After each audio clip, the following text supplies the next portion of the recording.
guys, welcome back to another paranormal mystery and makeup.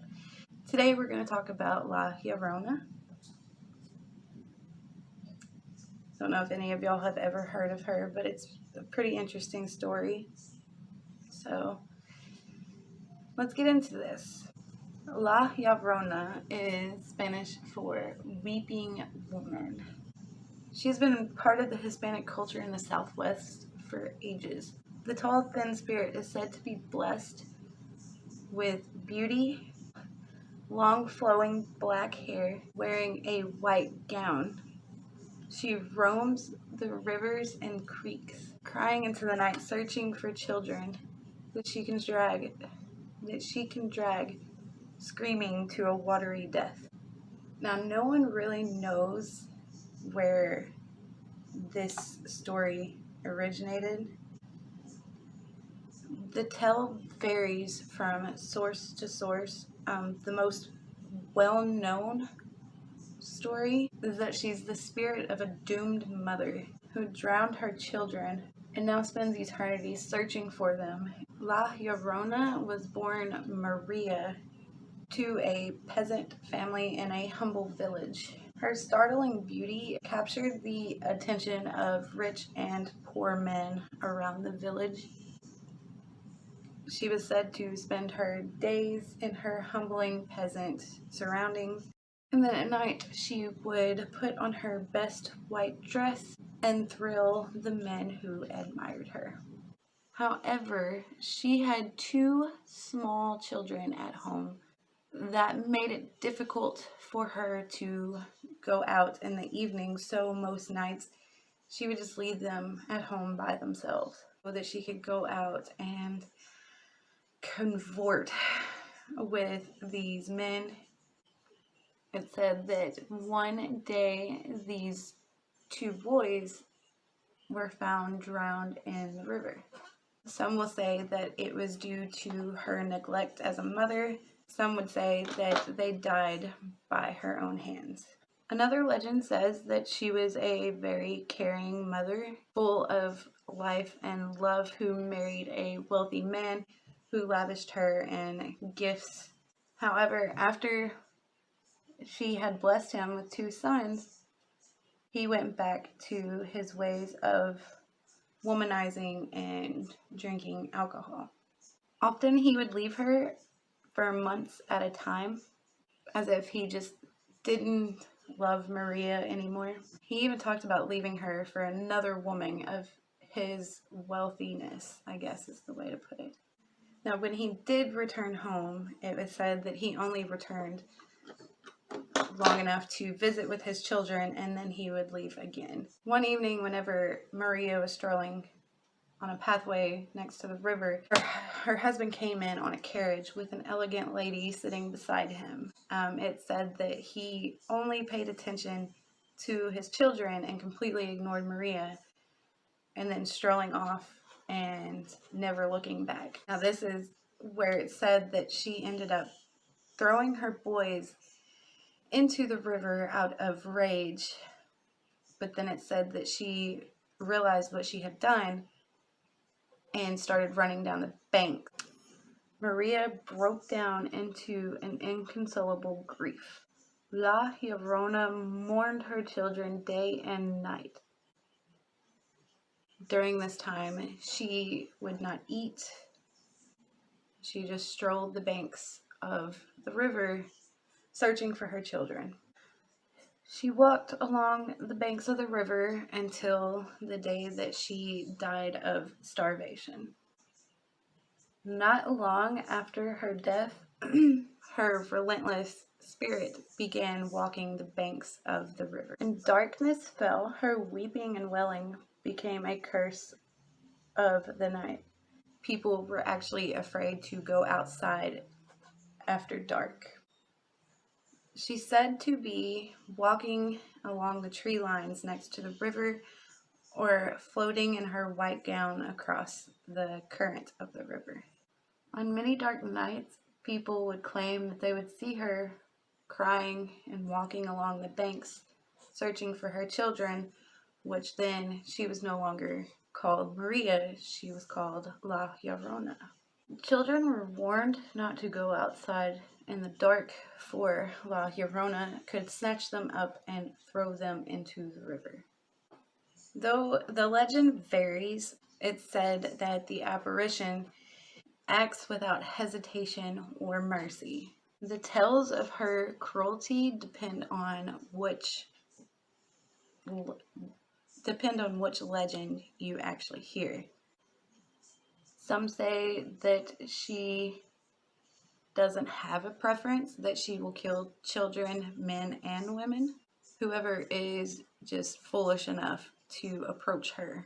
Some say that she is very barbaric and only chooses children and drags them screaming into the Santa Fe River. When Patricio Lugan was just a boy, he and his family said they witnessed her on the banks of a creek in New Mexico. They saw a tall, thin lady walking the banks of the creek. They said that she started to float across the water and then started up the hill and then just vanished. They said moments later she reappeared, but she was much closer to them this time. And then she just disappeared again. Family looked for footprints, but they could not find anything. So at this point, they realized that the woman that they had just seen was La Llorona. She has been seen along many rivers in the Southwest, and she has become a huge part of the Hispanic culture. It is said those that do not treat their family well will see her, and she will teach them a lesson. Another sighting was by a guy, let's call him Pete. He said that he was a very outspoken little boy that often argued with his mom and dad. After a heated argument one day, Pete, along with his brothers, decided that they were going to leave the ranch. However, they were visited by a tall, thin woman with a black net over her face. Two of the boys were riding in the front of the wagon. She just appeared in the seat between them. She was silent and continued to sit there between the two boys until Pete decided to turn the wagon around. And at this point, she turned to Pete and said, "I will visit you again when you continue to argue with your mother." In Santa Fe, the weeping woman is said to be seen quite frequently. The Public Employee Retirement Association building, which was built on land that was once a Spanish Indian graveyard. And it's also near the Santa Fe River. Many people who have worked there have said that you can hear the woman crying, echoing through the building halls, and feeling unseen hands push them while they're on stairwells. La Llorona has been heard wailing and crying next to rivers by many, and her wanderings have actually grown wider, following Hispanic people wherever they go. Her movements have been traced from the Southwest and as far north as Montana, on the banks of the Yellowstone River. Hispanic people believe that the weeping woman will always be with them, following the many rivers, searching for her children. For this reason, many fear the dark and continue to pass this legend on from generation to generation. In Kansas, this person, we're going to call her Beth. She was a student at Kansas State University.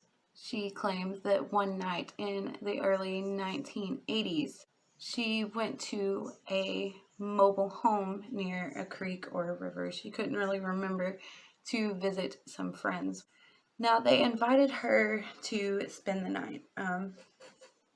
So she was sleeping in the spare bedroom. Now, she said that she woke up later that night to a woman laying in bed next to her, and this lady asked her if she knew where her children were.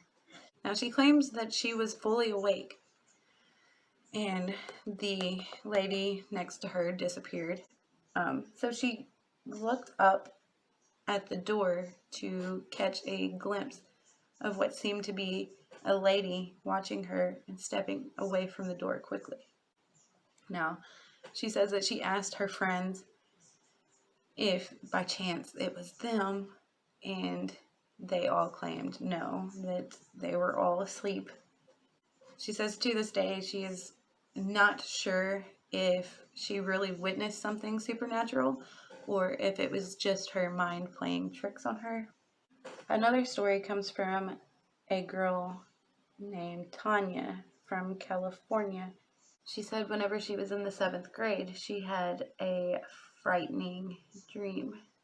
She was standing on a dark road, and the only light that was around was a street light. The ground was wet, and she said in the distance you could hear rain falling. She said she could hear rain falling and the tap, tap, tap of footsteps coming towards her. She said peering into the darkness, she could make out a woman dressed all in black with a dark lacy veil over her face. She said as this woman moved closer to her, so did the rain. She said whenever this lady was about 15 feet away from her, she started to...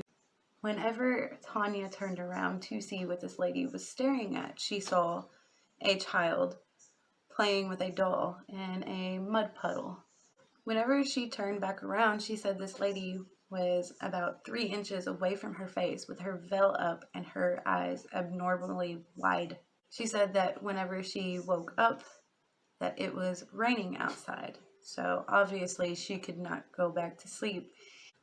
To this day, she is fearful of, in her afterlife, being forced to help La Llorona find the bones of her missing children.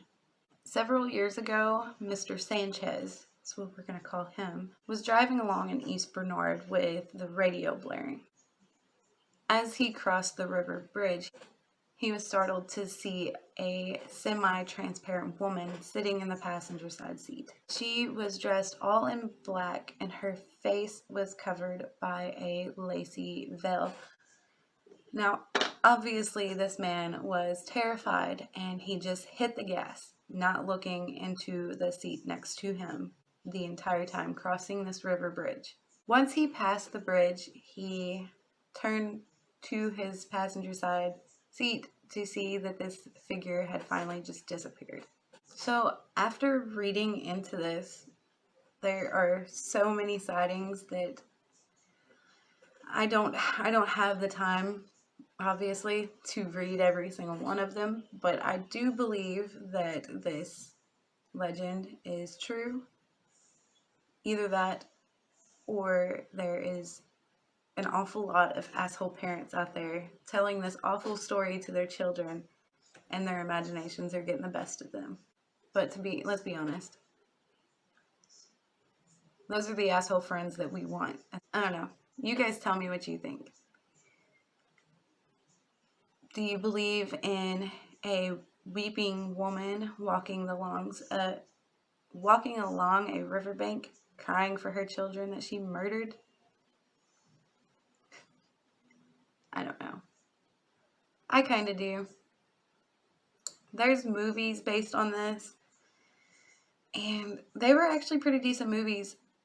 Pretty sure it was just called La Llorona, but I feel like I don't need to be saying her name too many times, especially with a mirror directly in front of me. I don't know, I'm very superstitious, especially whenever it comes to mirrors. My mirrors stay covered up whenever I'm not using them. But I don't know. You guys let me know what you think. Until next time, continue to wear your mask, stay healthy and stay happy, and I'll see you guys then.